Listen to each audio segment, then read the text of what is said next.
আসসালামু আলাইকুম এভরিওয়ান। আজ কথা বলবো জ্বর এবং অহংকার নিয়ে। জ্বর এবং অহংকারের মধ্যে পার্থক্য কী? জ্বর বেশি শক্তিশালী হলে নৌকা ডুবে যায়, আর অহংকার শক্তিশালী হলে মানুষ ডুবে যায়। মেরুদণ্ডহীন হয়ে কারো সাথে জড়িয়ে থাকার চাইতে মেরুদণ্ড শক্ত করে একা দাঁড়িয়ে থাকা সবচাইতে ভালো। বর্তমান যুগে ভালো থাকার একমাত্র উপায় হলো চোখে মুখে এবং কানে তালা লাগিয়ে থাকা।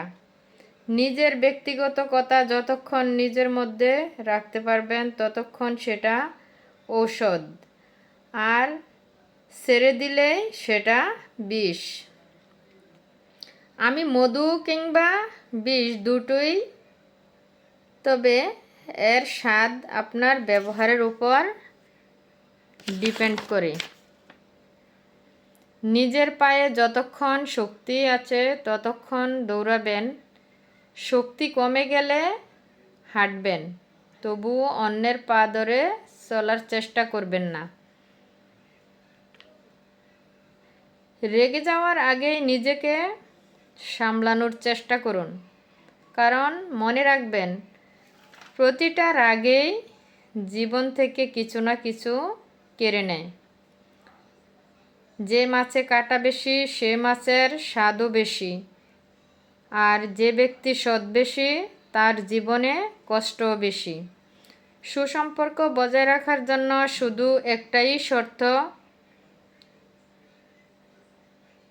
কারো খারাপ নয় ভালো দিকগুলো দেখা উচিত।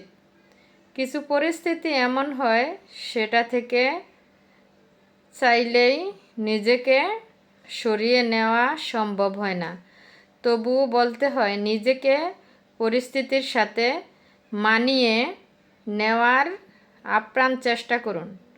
খুব বাস্তব একটা কথা হলো, সবার কাছে নিজের সমস্যার কথা প্রকাশ করে লাভ নেই, কারণ বেশিরভাগ মানুষই চায় আপনি সমস্যায় পড়ে থাকেন।